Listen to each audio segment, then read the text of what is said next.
গুলি ওসমান হাদির মাথায় লাগেনি,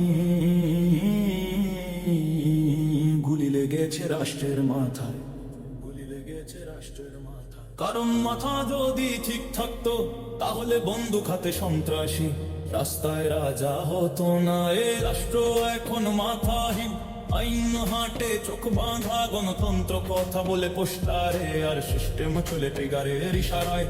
এখানে মানুষ গুলিবিদ্ধ হয় না, এখানে ভবিষ্যৎকে গুলি করা হয়। প্রশ্নকে গুলি, সত্যকে গুলি, বিবেককে গুলি। যে দেশে অপরাধীর পরিচয় শক্তি আর ভুক্তভোগীর পরিচয় দুর্বলতা, সে দেশ রাষ্ট্র নয়, সে দেশ একটা ব্যর্থ মানসিকতা। শীঘ্রই সবাই চিৎকার করবে, সাওয়া মাওয়া চিরে ফেলবো।